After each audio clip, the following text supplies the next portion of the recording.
Hey everybody, this is Tammy the health coach with sambiencebtg, and we're just here to do a quick video today to talk about the 2024 presidential election because it's an important one for women. So sambiencebtg is a platform for encouraging women's self-care so that women can improve their health. So why are we getting political then? Well, we didn't start it. Politics messed with women's health first when Roe v. Wade was overturned in the Supreme Court in Washington, D.C. As health coaches, we follow a certain protocol when helping women. We teach about best practices with regards to sleep, stress management, nutrition, and holistic health. Usually, when someone has a question about the medical aspect of their health, we do the ethically correct thing by recommending that person ask their medical practitioner. A medical practitioner could be within conventional medicine, such as a general practitioner, a dermatologist, a urologist, or an OBGYN. Or the practitioner could be within complementary and alternative medicine, such as a homeopathic doctor, a naturopathic doctor, or even a chiropractor. But now things are different. There's now this extra person in the exam room with a woman and her healthcare provider, and that's the politician. As a result, some women have lost their lives, at least 2 in the state of Georgia. And this is why women need to get out and vote to protect their health and their rights as citizens.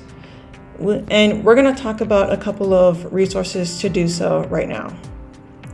The first resource is vote.org.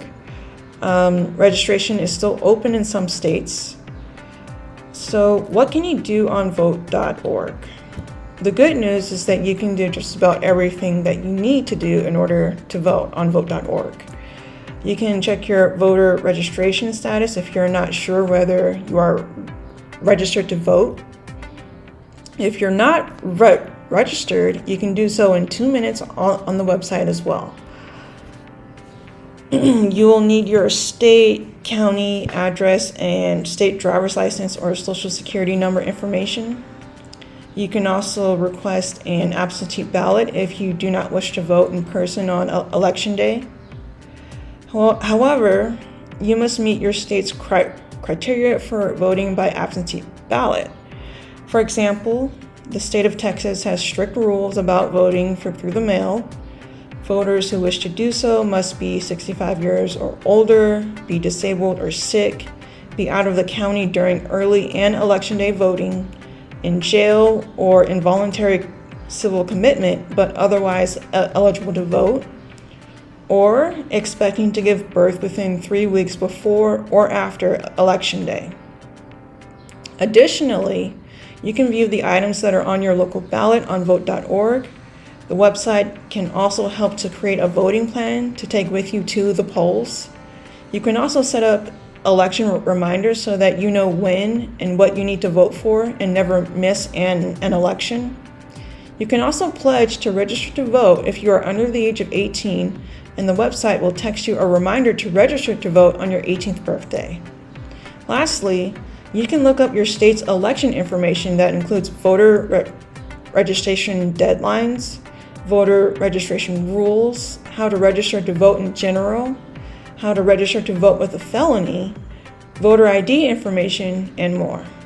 Okay, and the other resource that we're going to discuss is votersabroad.org. It's for U.S. citizens who live abroad but who still want to vote. So what can you do on votersabroad.org? If you're a U.S. citizen living abroad, a member of the U.S. military, or a family member of someone in the U.S. military, you can register to vote abroad using votersabroad.org. The website is a platform for filing the Federal Postcard Application, or the FPCA, which is a way to request an absentee ballot from overseas. The website is run by the Turnout Project, and you will need a valid email for them to contact you. The form takes 5 to 7 minutes to fill out. You will need your state's driver's license number or your state identification card number or your social security number to fill out the form. You will also need to give the last address in the state where you were domiciled prior to leaving the U.S. Once you have the form filled out, the Turnout Project will email the form to your local election office and a confirmation email to you. The email will request that your local election office confirm receiving the FPCA and to let you know if they require any additional information from you. If everything is in order, the next email you will get will be the confirmation from your local election office that they have received your application for an absentee ballot as an overseas voter. Your ballot may be mailed to you or it may be emailed to you. And if it's emailed to you, then you will have to print it. And the ballot should come with a list of instructions to follow to be sure that your ballot is counted. Print both the ballot and the ballot instructions. Read over the instructions at least twice to be sure that you are not missing anything when you return your ballot. It is recommended that you fill out and submit the FPCA every calendar year and also when you move to a new address. What we're going to talk about next is our political stance. Obviously we support Kamala Harris for president in 2024. But why? Because she makes it very clear that she supports women's health and women's reproductive rights. She believes that women should have autonomy over their bodies and that there should be no law restricting their health care.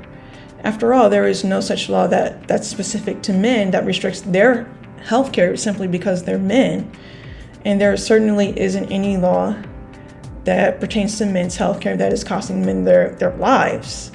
And nor should there be, because that's just inhumane.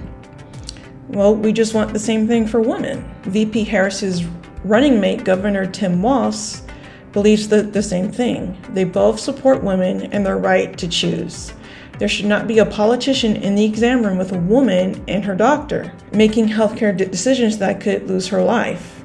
The people that are pushing for this are cruel and don't believe in human rights. In the words of Governor Tim Walz, they're weird. And in the words of VP Harris, when we fight, we win.